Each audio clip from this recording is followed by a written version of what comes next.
Updated on the morning of the 24th, the central leadership of Zhongnanhai in Beijing is in turmoil due to a wave of popular protests in China.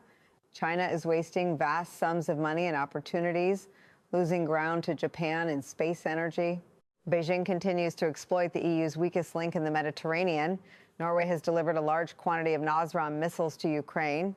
Russia and Ukraine face territorial disputes at UAE, talks with no clear solution. The U.S. joins NATO to protect Greenland. The EU accelerates strategic investment in the Arctic. Mai Fong and Military Open welcome you this morning. We now invite you to read the details of these noteworthy news items. A wave of asylum seekers erupts in Beijing, with desperate people flocking to Zhongnanhai. Amidst China's continuing economic slowdown, the number of people from all over the country flocking to Beijing to file complaints and petitions has surged. Many believe that the long-standing collusion and repression within the police, prosecutor's office, and judicial system have completely blocked their local legal avenues, driving them to despair. Faced with this situation, more and more people are choosing to turn to Zhongnanhai, the central government complex, with the faint hope of justice. Lu Dongbao, 70, from Shanghai, is one of the longtime complainants. In previous trips to Beijing, he stated that he was illegally detained, mistreated, and beaten to the point of breaking his leg, a lasting consequence to this day. On the 16th of month, despite his injuries, he returned to Beijing to continue his appeal. He told his aunt Iptham that the number of people applying for benefits at the welfare office had increased at least tenfold, making the waiting time unbearable for the elderly and the sick. Therefore, many people preferred going to Zhongnanhai, the Chinese government's headquarters, as a last resort. Another complainant living in Beijing, Miss Lu Mai, a pseudonym, said that the number of complainants concentrated in the capital has increased significantly in recent years. According to her estimate, this number may now exceed the previously mentioned figure of approximately 2 million. Many, after losing their homes and being unable to return to their hometowns, are forced to live in temporary accommodations in Beijing, working to make a living while continuing their complaints. During his trip on the 16th, Lu Dongbao was stopped by police 2 bus stops from Zhongnanhai. He was taken to the Zhongnanhai police station, where he described an area resembling a movie theater holding many petitioners. Police cars continuously brought people in, and they were then taken away by local forces. He said the current scale is much larger than in previous years, when only a few vehicles carrying petitioners came each day. According to Miss Ngo An, a pseudonym, wrongful convictions and institutional violence are pushing Chinese society to the brink of crisis, leaving people with no legitimate avenues to seek justice. She cited the case of 64-year-old Gui Sanhong, who had sought asylum in Beijing but was forcibly taken to Shanghai and secretly detained. Just 2 days later, her family received notification that she had died in the hospital from a nosebleed, sparking outrage and fear among complainants. China wasted vast sums of money and opportunities, while Japan gained the upper hand in space energy. Japan's Ohisama project is the first practical demonstration that spray-braced solar power can operate in the real world. And if scaled up, this technology has the potential to address a large portion of global energy needs. The SBSP idea is not new. In the late 1960s, scientist Naz Peter Grasser proposed placing giant solar panels in orbit to capture solar energy and transmit it back to Earth. However, for many decades afterward, oil remained the dominant factor. Other options, such as nuclear, hydroelectric, wind, solar, and terrestrial power, were prioritized. The SBSP was therefore shelved, only occasionally appearing in internal discussions within the U.S. government. In 2007, the U.S. Office of National Space Security sent a report to the Doctor administration. The World Bank emphasized that SBSP could help the U.S. and its allies reduce their dependence on oil from unstable regions amid soaring oil prices and increasing global energy competition. However, the Iraq War, the financial crisis, and internal political turmoil quickly led to SBSP being forgotten. In subsequent years, despite the Biden administration expressing some interest, the technology was not fully pursued. While the U.S. hesitated, Japan quietly turned SBSP into reality. Scientifically, the concept of an SBSP is quite intuitive, placing large solar panel arrays into orbit, continuously collecting solar energy and then transmitting that energy via V3 waves to Earth, where receiving stations convert it into power for the greater direct use. The core advantage of SBSP is its uninterrupted operation, free from cloud cover, darkness, and weather-related power outages. The Ohisara project demonstrated this principle by transmitting microenergy from a small satellite in orbit to the ground and converting it into usable electricity. Although still in the experimental stage, the results show that SSP is fully scalable. Strategically, this has enormous implications. Energy can be transmitted anywhere on Earth, including remote military bases or places with vulnerable electrical infrastructure. The primary threat would then be anti-satellite weapons. This presents a problem with effective defense and alternative solutions. China has long recognized the strategic value of SBSP and was once predicted to be a leader in this field, evident in its massive investment in solar power and its undisguised intention to integrate dual-use military and civilian capabilities. If they master this, they will succeed. In terms of technology, Beijing could drastically reduce its dependence on energy imports while securing power for forward bases such as those in the South China Sea. However, China's solar power sector is currently in a serious crisis, while Japan has come out on top. This stems from the very geostrategic pressures Tokyo is facing, indirectly strengthening the entire alliance structure led by the United States. Today, space-based superpowers are no longer science fiction. They represent power, energy, military, and geopolitics. Japan has demonstrated that Earth orbit can become a stable and continuous power plant. The remaining question is not whether SPSPs are feasible, but who will lead them? In the 21st century, energy security is national security, and the high ground to occupy is not the artillery hills on the ground, but outer space. If Washington continues to hesitate, the U.S. risks once again falling behind in a game where it once had every advantage to win. China continues to exploit the EU's weakest link in the Mediterranean. China seeks to strengthen cooperation with Malta in the areas of maritime transport and port logistics to take advantage of the island's strategic location in the Mediterranean region. China's Ministry of Commerce stated at a trade meeting in Beijing on Thursday that China wants to strengthen its strategic relationship with the 27-member European Union. They communicated this to representatives from Malta. China and Malta have maintained a close relationship since establishing diplomatic ties in 1972. Malta has shown a willingness to assist China, a significant investor, in fostering relations with the EU, particularly regarding access to the EU's large single market. Chinese companies, both state-owned and private, have invested in Malta's infrastructure as part of President Xi Jinping's Belt and Road Initiative, which aims to create global trade routes connected to China. These investments include a stake in Malta Freeport Terminals, a major Mediterranean transshipment port owned by China Merchant Holdings. Malta was also one of 5 EU countries that voted against imposing tariffs on electric vehicles manufactured in China in 2024. Nye delivered a large quantity of Nasham missiles to Ukraine.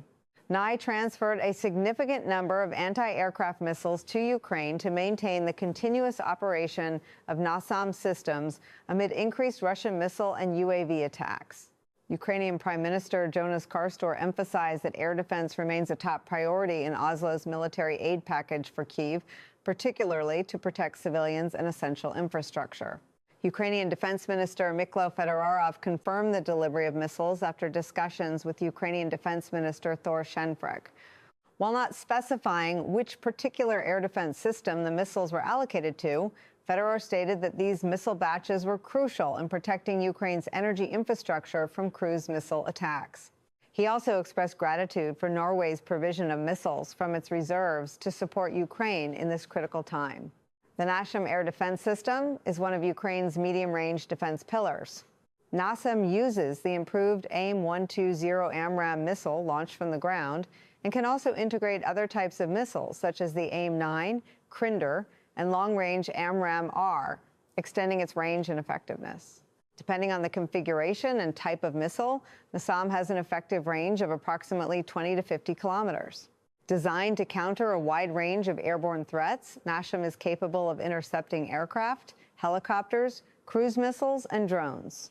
This system has been supplied to Ukraine by several countries, including the U.S., Canada, Lithuania, and Norway, to bolster Kiev's multi-layered air defense network against the ongoing pressure from Russia. Ukraine and Russia face a territorial dispute at the UAE talks with no clear solution in sight. Ukrainian and Russian negotiators will hold 2 days of talks in Abu Dhabi starting Friday, February 23rd, focusing on territorial issues, particularly the Donbas region. However, neither side has signaled any willingness to compromise, as the conflict has entered its 4th year. Ukraine is under increasing pressure from the U.S. to reach a peace agreement following Russia's full-scale invasion in May 2022.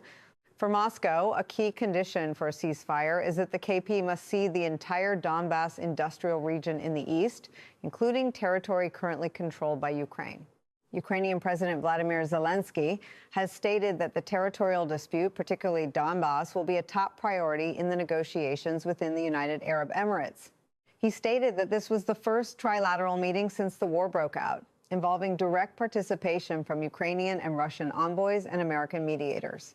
According to Kiev, Russian President Vladimir Putin's demand that Ukraine cede approximately 20% of the territory in the Donbas region that it still controls is the biggest obstacle to a peace agreement. Zelensky firmly refused to relinquish territories that Russia could not seize after years of protracted warfare. The Kremlin insisted that Ukraine's cession of Donbas was a crucial condition. A source close to Moscow said Russia supported the Anchorage formula, under which Russia would control all of Donbas and other fronts in eastern and southern Ukraine would be frozen. Russia claims Don is its historical territory, even though the majority of the international community recognizes it as Ukrainian territory. Meanwhile, Zelensky said that security guarantees have been agreed upon, and a U.S. security agreement for Ukraine is ready for signing, awaiting a date and location set by President Donald Trump. Russia also proposed using its frozen assets in the U.S. to finance the reconstruction of the occupied territories, but Ukraine rejected this idea, arguing that Russia must compensate for the damage caused by the war. Against the backdrop of a harsh winter and ongoing Russian attacks on Ukrainian energy infrastructure, Kai believes Moscow's escalating military actions show that Russia does not genuinely desire peace, even though the Kremlin insists it remains open to a diplomatic solution. The U.S. joins NATO in protecting Greenland. The EU accelerates strategic investment in the Arctic. On Thursday, May 22, U.S. President Donald Trump announced that the U.S. would cooperate with NATO on the Greenland issue amid increasing strategic interest from Western powers in the Arctic region. At the same time, the European Union, EU, also pledged to increase investment in the Arctic and regional security, while emphasizing its goal of maintaining stable trade relations with the U.S. Speaking to reporters on Air Force One upon his return to the U.S., President Trump said NATO would be directly involved in efforts related to Greenland. We're going to work together. In fact, NATO is also going to be involved. Working with NATO is the right thing to do, he said. When asked about options for Greenland, the U.S. president emphasized that the agreement being discussed is long-term, has no time limit, and does not exclude military aspects. He stated that the U.S. could do whatever was necessary and expressed optimism about the outcome of future negotiations. According to Trump, the plan concerning Greenland benefits not only the U.S., but also Europe. He emphasized that security interests between the U.S. and Europe are closely intertwined and that both sides work together to maintain the current strategic order. The U.S. president also reaffirmed the idea of building a Gold Dome defense system in Greenland, revealing that he could announce the final outcome of this plan within the next 2 weeks. Conversely, the EU stated that it would significantly increase resources for the Arctic, a region considered increasingly important in terms of security, economics, and geopolitics. At a press conference on the same day, European Commission President La Van Daan acknowledged that the EU had not invested enough in the Arctic for a long time and argued that now was the time for stronger action. He stressed that the EU would promote cooperation with the U.S. and other partners and direct defense spending towards equipment suitable for the Arctic environment, such as icebreakers, and strengthen regional defense and security mechanisms. Meanwhile, European Council President Antonio Costa praised the U.S. announcement that it would not impose any new tariffs on Europe, considering it a positive signal for transatlantic relations. He affirmed that the EU would continue to protect its interests, maintain stable trade relations with the U.S., and was ready for constructive dialogue, including efforts toward a just and lasting peace for Ukraine. Ukraine will receive more than 6,000 energy devices from international partners.